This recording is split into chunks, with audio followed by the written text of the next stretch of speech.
जय श्रीराम। काली गोटे वीडियो बोली आपण तो देखिथिबे, जदि देखि नांते देखंतु। रामायण मूवी जो आसुची नितेश तिवारींकर तार इंट्रोडक्शन वीडियो आसथिला। से फिल्म रे जो तांको जो विजन रहिछि कि तांकर जो म्यूजिक एआर रहमानकर जो म्यूजिक एक रहिछि, माने आपण थोर काली वीडियोटी देखंतु। तांको जो इंट्रोडक्शन शैलीटा देखंतु, कोन लेवल रे से बनिचंती। एवं या आगरो आसथिला से श्रीरामଙ୍କ विषय आदिपुरुष तो आसथिला। तो से ओम राउत जो बनईथिले, तो सी भी देखिया दरकार जो शैली रे बना हिच। रामायण को नितेश तिवारी जो लेवल रे प्रेजेंट करूचंती, ये ऑल टाइम ब्लॉकबस्टर रहिबो। पूरा ऑल टाइम ब्लॉकबस्टर मूवी ये रहिबो। याको तो मूवी कह जीवनी, ये पूरा कोन कहबी माने आपण खाली थोर देखि के लास्ट रे 10 सेकंड भी हबनी, 3-4 सेकंड पई जो लुक टा खाली रिवील कराइछि खाली हाफ हाफ।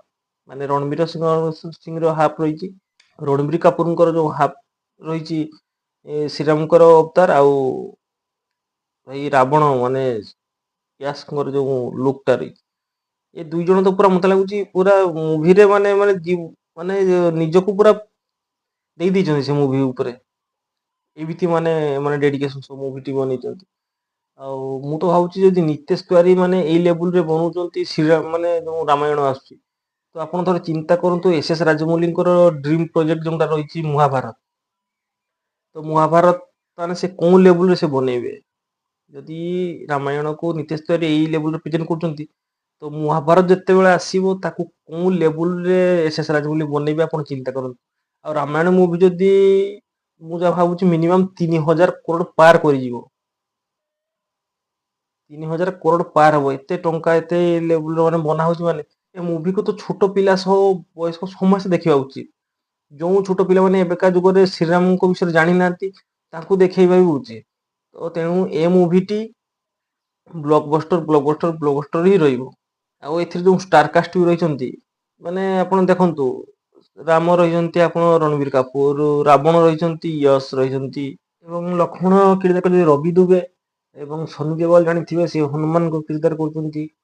तापरे राकुल प्रीति सिंह आपण जे रहउचंती से करचंती शंकरेखा, Lara Dutta Kaikeyi.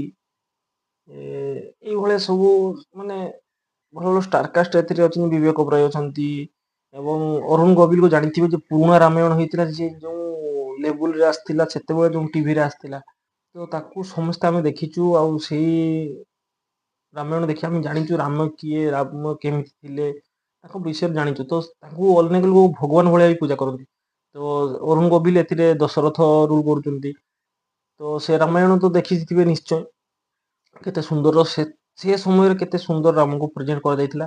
Box office ରେ ପୁରା ହଲଚଲ ସୃଷ୍ଟି କରିବ। କେବଳ ଲୋକମାନେ ତ କେବଳ ମୁଭି ପାଇଁ ୟାକୁ ଯିବେନି, ଏହା ତାଙ୍କର ମାନେ କହିତେ ଗଲେ ଭଗବାନଙ୍କୁ ରିପ୍ରେଜେଣ୍ଟ କରାହଉଛି। ମାନେ ଗୋଟେ ମୁଭିରେ ଏତେ ଡେଡିକେସନ ସହ ମୁଭି ବନାହଉଛି, ପୁଣି ଯିଏ କି ଆମର ତାକୁ ଆମେ ଭଗବାନ ବୋଲି ମାନୁଛୁ, ରାମଙ୍କ ବିଷୟରେ ମୁଭିଟି ଆସୁଛି। ତ ତେଣୁ ସମସ୍ତେ ତ ଦେଖିବା ଉଚିତ, କି ଦେଖିବେ ତ ନିଶ୍ଚୟ। ଆଉ ମୁଭିଟି ତ 1000 କରୋड़ ତ ଆଖି ବୁଝିକି ସେ ପାର କରିବ। ତ ମୁଭିଟି କି ମାନେ ଆପଣଙ୍କୁ ଇଣ୍ଟ୍ରୋଡକ୍ସନ ଭିଡିଓ ଯୋଉ ବନେଇଛନ୍ତି, ପ୍ରଥମ ଇଣ୍ଟ୍ରୋଡକ୍ସନ ଭିଡିଓରେ ଆପଣ ମାନେ ଦେଖିଥିବେ ଯୋଉ ବ୍ରହ୍ମା ବିଷ୍ଣୁ ମହେଶ୍ୱର ତିନିଟି ଲେଖା ଆସୁଛି। ତ ବ୍ରହ୍ମା କିଏ ଆମର ଜାଣିଥିବେ ଆପଣ ମାନେ ସମସ୍ତେ, ଯିଏକି ସୃଷ୍ଟିକର୍ତ୍ତା। ତାପରେ ଭଗବାନ ବିଷ୍ଣୁ କିଏ, ଯିଏକି ପାଳନକର୍ତ୍ତା। ଏବଂ ଭଗବାନ ମହାଦେବ କିଏ, ଯିଏକି ଧ୍ୱଂସକର୍ତ୍ତା। ତ ଆପଣ ମାନେ ଏ ତିନି ଜଣଙ୍କୁ ପ୍ରଥମ ଶ୍ରେଣୀରେ ଇଣ୍ଟ୍ରୋଡକ୍ସନ କରୁଛନ୍ତି, ତିନି ଭଗବାନଙ୍କୁ। ତାପରେ ରାମ, ରାବଣ ଏମାନଙ୍କୁ ଦେଖିଛନ୍ତି। ତ କେମିତି ଲାଗିଲା କମେଣ୍ଟରେ ଜଣାନ୍ତୁ। ମୁଭି ଆସୁଛି 2024 ଦିୱାଲି ବେଳକୁ ମୁଭି ଆସୁଛି 2024 ରେ, ମାନେ ପାର୍ଟ 1 ଆସିବ, 2027 ରେ ପାର୍ଟ 2 ଆସିବ। ତ ମୁଭି ଆସୁ, କିନ୍ତୁ ଇଣ୍ଟ୍ରୋଡକ୍ସନ ଭିଡିଓ ଦେଖନ୍ତୁ, ଆଉ କେମିତି ଲାଗିଲା ଜଣାଇବେ। ଆଉ ସବସ୍କ୍ରାଇବ କରୁନାହାନ୍ତି ସବସ୍କ୍ରାଇବ କରନ୍ତୁ। ଆଉ ନୂଆ ନୂଆ ଭିଡିଓ ମୁଁ ଆଣିବା ପାଇଁ ଚେଷ୍ଟା କରିବି। ଭିଡିଓର ଭଲ ଭଲ ବନେଇବା ପାଇଁ ବି ଚେଷ୍ଟା କରୁଛି। ରହୁଛି।